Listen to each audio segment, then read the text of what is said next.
பிறர் தரவாராயனும் நன்மொழியே நம் பொன்மொழியா. அனைத்து ஜோதிட ஆர்வலர்களுக்கும் என்னுடைய பணிவான வணக்கங்கள்.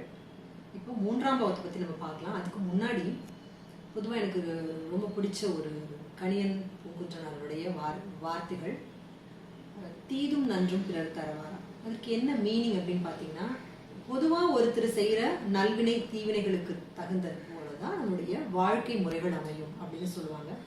அந்த வகையில் ஜாதகம் அப்படிதான். ஒருத்தருடைய பிறந்த நேரம் எதுவோ அதுதான் நம்மளுடைய ஜாதகத்தையும் நம்மளுடைய வாழ்க்கை முறைகளையும் நிர்ணயிக்கிறது.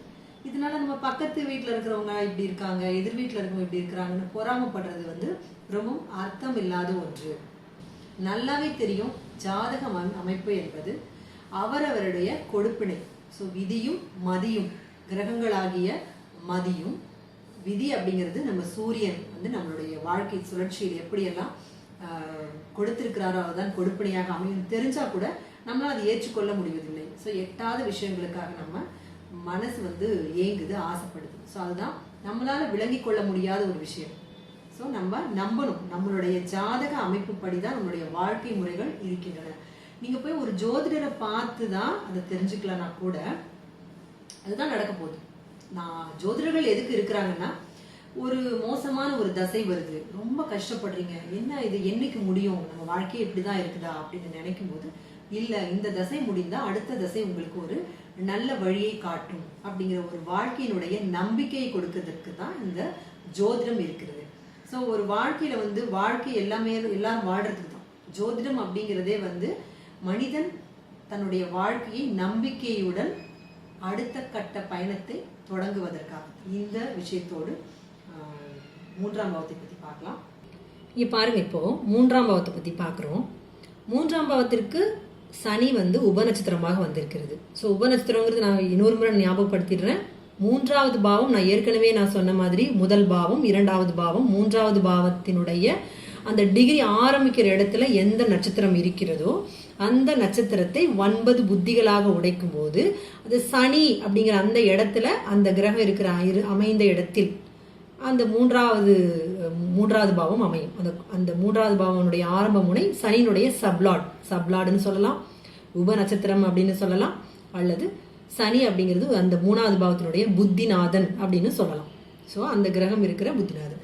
இப்போ 3ஆவது பாவம் அப்படிங்கிறது என்ன அப்படின்னா, கம்யூனிகேஷன் மட்டுமல்லாமல் உணர்வு புலங்கள், ஒருத்தனுடைய உணர்வு புலங்கள், நரம்பு மண்டலங்கள், ஒருத்தர் பத்தி நம்மளை பத்தி விஷயங்கள் மற்றவங்களுக்கு பரவுது இல்லைங்களா, விளம்பரம்னு சொல்லுவோம். ஸோ நம்மளை பத்தி நல்லதா மற்றவங்க பேசிக்குவாங்களா, கெட்டதா பேசிக்குவாங்களா, இப்படியெல்லாம் நம்ம யோசிக்கிறது இந்த 3ஆம் பாவத்தின் வழியாகத்தான். எல்லா கம்யூனிகேஷன் விஷயங்களும் இந்த 3ஆவது பாவத்தின் வழியாகத்தான். கம்யூனிகேஷன் அப்படிங்கிறது என்னென்னலாம் சொல்லலாம், இந்த எலக்ட்ரிக்கல் அண்ட் எலக்ட்ரானிக்ஸு துறைகள், ஒயர், அதாவது இந்த 3ஆம் பாவம் நரம்பு மண்டலங்கள்னால நம்ம வெளியிலையும் பார்த்தீங்கன்னா இந்த ஒயர் சம்மந்தப்பட்ட அத்தனை விஷயங்களும் இந்த 3ஆம் பாவத்தில் தான் வரும். கம்ப்யூட்டர் சம்மந்தப்பட்ட விஷயங்கள் எல்லாமே இந்த 3ஆம் பாவத்தில் தான் வரும். அதே மாதிரி டாக்குமெண்டேஷன், எழுத்துத்துறைகள், இது எல்லாமே இந்த 3ஆம் பாவத்தில் தான் வரும். இந்த 3ஆம் பாவங்கிறது இப்போ இன்னொரு விஷயம் நான் இங்கே ஞாபகப்படுத்த விரும்புகிறேன். என்னுடைய பழைய வீடியோஸ் பார்த்தவங்களுக்கு தெரிஞ்சிருக்கும். அதாவது அகம் சார்ந்த பாவங்கள் அப்படிங்கிறது 1, 3, 5, 7, 9, 11 இந்த 6 பாவங்களும் அகம் சார்ந்த பாவங்கள். அதாவது ஒரு லக்னத்தை சந்தோஷமாக வைத்திருக்கக்கூடிய விஷயங்கள் இந்த 6 பாவத்திலும் இருக்கிறது. புறம் சார்ந்த பாவங்கள் என்பது பொருளாதாரம் சம்பந்தப்பட்ட பாவங்கள். அந்த உடல் அகம் அப்படிங்கிற அந்த மனசு, உணர்வுகள், நம்மளுடைய உடம்பு சம்பந்தப்பட்ட விஷயங்களுக்கு அப்பாற்பட்ட விஷயங்களை, வெளி வாழ்க்கையை பத்தி சொல்லக்கூடிய விஷயங்களை நம்ம புறம் அப்படின்னு சொல்றோம். புறபாவங்கள்னு சொல்றாங்க. 2 பணம்னு சொல்றோம். 4 வீடு வண்டி வாகனம், இதெல்லாம் 4ஆம் பாவம். அப்புறம் 6ஆம் பாவம்னு சொல்ற நம்மளுடைய வேலை, இது பொருளாதாரத்திற்காக நம்ம போறோம் வேலை. 8ஆம் பாவங்கிறது எதிர்பாராத விஷயங்கள், நடக்கிற விஷயங்கள் எல்லாமே 8ஆம் பாவத்தில் வரும். அதே மாதிரி 10 ஒருத்தருடைய பதவி, அந்தஸ்து, தொழில், ஜீவனம் அப்படின்னு சொல்ற இந்த 10ஆம் பாவம் எல்லாமே வெளிப்புற வாழ்க்கைக்கு, அதாவது ஒரு மனிதன் வாழ தேவையான விஷயங்களை வெளியிலிருந்து நம்ம என்னெல்லாம் எடுத்துக்கிறோம், பொருளாக என்னென்ன எடுத்துக்கிறோம், காசு, பணம், சொத்துக்கள்லாம் நம்மளுடைய உடம்பு ரீதியாக இல்லாமல் வெளிப்புற விஷயமாக இருக்கும். ஸோ இந்த 10ஆம் பாவம். 12ஆம் பாவம் அப்படிங்கிறதும் அதே மாதிரி ஒரு இரண்டாவது இன்வெஸ்ட் பண்ணி வைக்கிறது, இந்த மாதிரி விஷயங்கள்லாம் இந்த 12ஆம் பாவத்தில் குறிக்கும். ஸோ அந்த வகையில் இந்த 2, 4, 6, 8, 10, 12 பாவங்கள் இரட்டைப்படை பாவங்கள் நம்ம சொல்கிறோம் இல்லைங்களா. ஸோ அந்த இரட்டைப்படை பாவங்கள் வந்து புற வாழ்க்கை சம்மந்தப்பட்டது அப்படின்னா அக வாழ்க்கையில் புறம் இல்லையா, புற வாழ்க்கையில் அகம் இல்லையா அப்படின்னு நமக்கு ஒரு கேள்வி எழும். அப்படி அல்ல. அதாவது அகத்தில் வந்து புறம் குறைவாகவும் புறத்தில் புறபாவங்களில் அகம் குறைவாகவும் இருக்கும்.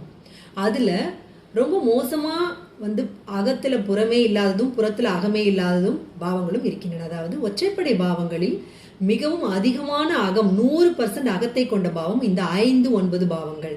இந்த 5, 9 பாவத்துல ஒன்லி அகம் தான். லக்னத்தை ரொம்ப சிறப்பா வச்சுக்கும்.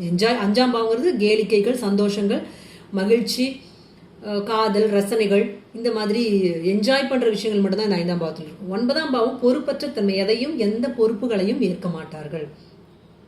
எந்த பொறுப்பையும் ஒரு வேலையை கொடுத்தா சரியான நேரத்தில் செய்ய முடியாது அவங்களால. அதே மாதிரி பொறுப்புகளை ஏற்க மாட்டார். ஸோ லக்னத்தை மிகவும் சிறப்பாக வைத்திருக்கும் பாவம் 9ஆம் பாவம் என்பதால் ரொம்ப ஜாலியாக இருக்கணும் அந்த லக்னம் தான் அந்த 9ஆம் பாவம் பார்க்கும். ஸோ நிறைய தான தர்மங்களை பண்ணி அந்த ஜாதகருக்கு புண்ணியத்தை தேடி கொடு, உன்னுடைய மனதை சந்தோஷமாக வைத்துக்கொள், மற்ற பேருக்கு உதவி செய், கருணையோடு இரு, கடவுளுக்கு வந்து நல்லது செய்ய, அப்பதான் உன்னுடைய லக்னம் என்ற இந்த ஜாதகர் சிறப்பான நிலையில் இருப்பார் அப்படின்னு இந்த 9ஆம் பாவம் சொல்லிக் கொடுக்கும். இந்த 5ஆம் பாவம் என்ன சொல்லிக் கொடுக்கும்? நல்லா ஜாலியா சுத்து, சந்தோஷமாயிரு, சாப்பிடு, தூங்கு, என்ஜாய் பண்ணு, வாழ்க்கைக்கு வந்து உங்க உடம்பு உன் மனசுக்கு அதுதான் சந்தோஷத்தை கொடுக்கும்னு சொல்லி கொடுக்கும். ஸோ அப்ப இந்த 5, 9 பாவங்கள் வந்து பணத்தை சம்பாதி, பொருளை சம்பாதி, வேலைக்கு போ, பொறுப்பாக இரு, கடமையை செய் அப்படிங்கிறத செய்யாத அப்படின்னு சொல்லி கொடுக்குற பாவம். அப்படின்னா என்ன அர்த்தம்? 6ஆம் பாவங்கிற வேலைக்கு எதிரான பாவம் 12ஆம் பாவம். 10ஆம் பாவங்கிற ஒரு பொறுப்பான ஒருத்தருடைய பொறுப்பான தன்மைக்கும் தொழிலுக்கும் காரணமான 10ஆம் பாவத்திற்கு அப்படியே 12ஆம் பாவம் அதை உடைக்கும் பாவம் இந்த 9ஆம் பாவம். இந்த 5, 9ஆம் பாவத்தில் மட்டும் முற்றிலும் புறம் மறுக்கப்பட்டிருக்கும். அப்போ 8, 12 பாவங்கள் அதே மாதிரி 8ஆம் பாவம் 12ஆம் பாவம் இந்த 2 பாவமும் பார்த்தீங்கன்னா அப்படியே முற்றிலும் அகம் மறுக்கப்பட்டிருக்கும். எப்படின்னா இந்த 12ஆம் பாவங்கிறதுன்னா ஒரு சுழற்சியில் முடியக்கூடிய ஒரு விஷயம், அதாவது மறுசுழற்சி அப்படின்னு சொல்லுவோம் இந்த 12ஆம் பாவத்தை. அதாவது லக்னம் என்ற ஜாதகர் தான் ஒருத்தருடைய உதயம் அப்படின்னு சொன்னா இந்த 12ஆம் பாவம் அவருடைய முடிவுக்கு கொண்டு வரக்கூடிய ஒரு விஷயம். ஸோ அவருடைய வாழ்க்கையை முடிக்கக்கூடிய ஒரு விஷயம். ஸோ இந்த 12ஆம் பாவம் லக்னத்திற்கு அப்படியே 12ஆக வருதா அவங்களுடைய வாழ்க்கையை ஒரு முடிவு, பயணத்தினுடைய முடிவு அப்படின்னு நம்ம சொல்றோம். அதே போலத்தான் 8ஆம் பாவம் என்பது அவருடைய வாழ்க்கை அப்படிங்கிறது ஒரு நார்மல் பயணம் அப்படின்னா அது அப்படி எதிர்மறையாக செயல்பட வைக்கும். உயிரோடு இருப்பதும் ஒரு மனிதன் உயிரோடு செயல்படுவது இயற்கையான இயல்பான விஷயம் என்றால் அந்த மனிதன் எதிர்மறையாக மாறக்கூடிய வாழ்க்கையினுடைய வாழ்க்கை. அதனாலதான் 8ஆம் பாவத்தை ஆயுள் ஸ்தானம்னு வச்சாங்க. ஸோ எதிர்மறையாக்கக்கூடிய ஒரு விஷயம். அது 8 அப்படின்னாலே என்ன அர்த்தம்? எதிர்பாராத சம்பவம். யாருக்குமே அந்த ஒரு வாழ்க்கையினுடைய முடிவு என்பது எதிர்பார்த்த ஒரு விஷயம் அல்ல. யாருடைய உயிர் எந்த நிமிடம் போகிறது என்பது அந்த 8ஆம் பாவமே என்னது? நம்ம எதிர்பார்க்காத சம்பவங்கள் நிகழக்கூடியது அப்படின்னு எப்போ சொல்றோமோ அப்படின்னா அந்த 8ஆம் பாவத்துல கோச்சாரத்தின் வழியாக வந்தால் இறப்பு நடக்கலாம், 8ஆம் பாவத்தினுடைய தசை நடக்கும் போது நடக்கலாம், 8ஆம் பாவத்தினுடைய புத்தியில் கோச்சாரமும் சேர்ந்து வரும்போது நடக்கலாம். ஸோ அந்த மாதிரி எதிர்பாராத சம்பவம், எதிர்பாராத விஷயங்கள் நடக்க அந்த ஒரு லக்னம் லக்னத்திற்கு 8. ஸோ லக்னத்திற்கு எதிர்மறை நிகழ்வுகளை கொடுக்கக்கூடிய பாவம் 8. ஸோ இந்த 8ஆம் பாவமும் 12ஆம் பாவமும் மட்டும் நம்மளுடைய ஜோதிடத்தில் முற்றிலுமாக அகம் மறுக்கப்பட்ட பாவங்கள் என்று சொல்லுகிறோம். ஸோ இப்போ ஏன் இதை நான் சொல்றேன்னா இந்த 3ஆம் பாவத்தை பத்தி சொல்லும்போது என்ன தொடர்பில் இருக்குது அப்படின்னு சொல்லும்போது உங்களுக்கு புரியும். அப்போ 3ஆம் பாவம் அப்படிங்கிறது என்ன? ஒருனுடைய லக்னம் அப்படிங்கிற ஒரு 1ஆம் பாவம் அப்படின்னா 3ஆம் பாவங்கிறது அவரை அடுத்த பரிணாமத்திற்கு எடுத்துக்கொண்டு போகும் பாவம். அப்போ 1ஆம் பாவம் அவருடைய சிந்தனைகள், சுய முயற்சி, அவருடைய லக்னம் அப்படிங்கிற அந்த இலக்கு என்னவோ அந்த இலக்கு 3ஆம் பாவம் தொடர்பு கொண்டால் அவருடைய இலக்கும் அவருடைய சாதனைகளும் அடுத்த கட்டத்தை நோக்கி போகும். 3ஆம் பாவம் மனசுன்னு சொல்லுவோம். ஸோ 1ஆம் பாவம் மூளைன்னு சொன்னா 3ஆம் பாவத்தை மனசுன்னு சொல்றோம். ஸோ மனசும் மூளையும் சேர்ந்தாதான் ஒரு மனிதன் சரியான பாதையில் செயல்பட முடியும். இப்போ பார்த்தீங்கன்னா இந்த 3ஆவது பாவம் அப்படிங்கிறது ஒருவருடைய மனசையும் குறிக்கும். ஸோ மனசு அப்படிங்கிறவர் ஒருத்தருக்கு நல்லா இருந்தாதான், எந்த குறைகளும் இல்லாமல் எல்லா பாவமும் நல்லா இருக்கணும், முக்கியமாக லக்ன பாவம் நல்லா இருக்கணும். அப்போதான் ஒருத்தர் வந்து சிறப்பாக எல்லா விஷயத்தையும் அனுபவிக்க முடியும். அப்படின்னா அந்த 3ஆம் பாவம் சரியில்லைனா மட்டும் சிறப்பாக அனுபவிக்க முடியுமானா அதுவும் ரொம்ப கஷ்டம். 3ஆம் பாவம் ஒருத்தருக்கு ரொம்ப ரொம்ப முக்கியமான ஒரு விஷயம். அவருடைய அறிவையும் சிந்தனைகளையும் மனசுல போட்டு அடுத்த நிலைக்கு, அதாவது விரிவாக்கம் செய்யறது, விரிவாக்கம் அப்படி எக்ஸ்பான்ஷன், நம்மளுடைய அறிவும் திறமையும் எக்ஸ்பேண்ட் பண்ற இடமே இந்த 3ஆம் பாவம் தான். ஸோ மனசுக்குள்ள போட்டு ஒரு விஷயத்த யோசிக்கும் போது தான் நம்மளுடைய எக்ஸ்பான்ஷன் கிடைக்குது, சிந்தனைகள் பிறக்குது. இது எல்லாமே இந்த மனசு சரியாக இருக்கும் பொழுதுதான் அது மூளையோட சேர்ந்து அது இயங்கும். ஸோ இந்த 3ஆம் பாவம் அதற்கு சாதகமான பாவங்களை தொடர்பு கொள்ளும் பொழுது அந்த சிந்தனை திறன், அதாவது மனசு அப்படிங்கிற உணர்வு புலங்கள், நரம்பு மண்டலங்கள்லாம் சிறப்பாக இயங்கும். அப்போ ஜாதகரனை பற்றி இப்போ ஒற்றைப்படை பாவங்களை இந்த 3ஆம் பாவம் தொடர்பு கொண்டால், நீ பார்த்தீங்கன்னா சனி நின்ற நட்சத்திரம், சனி அப்போ அந்த பாவம் பலப்பட்டு இருக்கிறது. 3ஆம் பாவத்துக்கு திருப்பி எகெயின் 3ஆம் பாவமே நின்ற நட்சத்திரமாக வந்திருக்குது. இதுதான் சம்பவத்தின் முதல் பகுதி நம்ம சொல்றோம். அப்போ சனி 2 இடத்துல சனியாக வரும்போது அந்த பாவமே பலப்படுகிறது. அப்போ 3ஆம் பாவம் பலப்படுவதனால் அவங்களுக்கு அந்த கம்யூனிகேஷன் ஸ்கில்லே ரொம்ப சிறப்பாக இருக்கும். அது மட்டும் இல்லாமல் மனிதனுடைய மனசு அப்படிங்கிறது ரொம்ப பலப்படும் அப்படின்னு அர்த்தம். அதுதான் ரொம்ப நல்ல ஒரு விஷயம். ரொம்ப ஸ்ட்ராங் பர்சனாலிட்டி ஆக்சுவலா இவரு. சனி நின்ற உபநட்சத்திரம் ராகு 11ஆம் பாவத்தை காட்டுகிறது.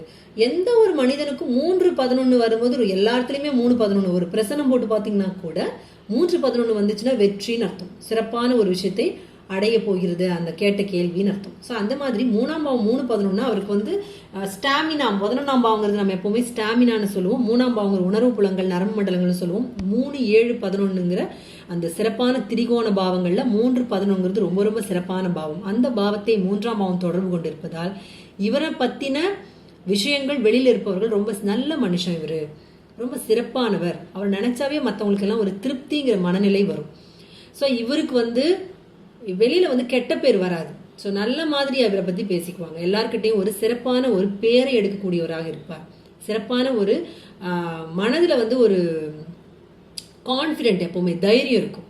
எப்பவுமே 3ஆம் பாவம் சிறப்பாக இருக்கிறவங்களுக்கு தான் எப்பவுமே இந்த பாசிட்டிவ் அப்ரோச் தான் இருக்கும். எதை செஞ்சாலும் சிறப்பாக என்னால் செய்ய முடியும் அப்படிங்கிற ஒரு நம்பிக்கை இருக்கும் இந்த 3ஆம் பாவம் சிறப்பாக இருக்கிறவங்களுக்கு தான். ஸோ அந்த வகையில் இவருக்கு 3ஆம் பாவம் 3-11 தொடர்பு கொண்டு மிகவும் சிறப்பான நிலையில் இருக்கிறது. ஸோ 3ஆம் பாவத்தை பார்த்துட்டோம். அடுத்த பாவத்தை 4ஆம் பாவத்தை அடுத்த பதிவில் பார்க்கலாம். இந்த 3ஆம் பாவம் அப்படிங்கிறது நான் இது வரைக்கும் பேசினேன். பொதுவாக இந்த 3ஆம் பாவம் எனக்கு ரொம்ப பிடிச்ச ஒரு பாவம். 3ஆம் பாவம் நிறைய இருக்கிறவங்க புதுசாக கிரியேட்டிவிட்டி இருக்கும். 3ஆம் பாவத்தில் நான் சொன்ன விஷயங்கள் உங்களுக்கு பிடித்திருந்தால் லைக் பண்ணுங்க, ஷேர் பண்ணுங்க, கமெண்ட் பண்ணுங்க. முக்கியமாக சப்ஸ்கிரைப் பண்ணிட்டு இதை தொடர்ந்து வரும் பெல் பட்டனை அழுத்துங்கள். அப்போதான் நான் இதுக்கப்புறம் வர வீடியோஸ் எல்லாம் உங்களை தானாக வந்தடையும். இது உங்களுக்கு பயனுள்ளதாக இருக்கும்னு நீங்கள் நினச்சிங்கன்னா, உங்களுக்கு மட்டும் அல்லாமல் உங்களுடைய உறவினர்களுக்கும் நண்பர்களுக்கும் பயனுள்ளதாக இருக்கும்னு நீங்கள் நினச்சிங்கன்னா எல்லாருக்குமே ஷேர் பண்ணி இந்த ஜோதிடம் வளர்வதற்கு துணை புரியுங்கள். நன்றி, வணக்கம்.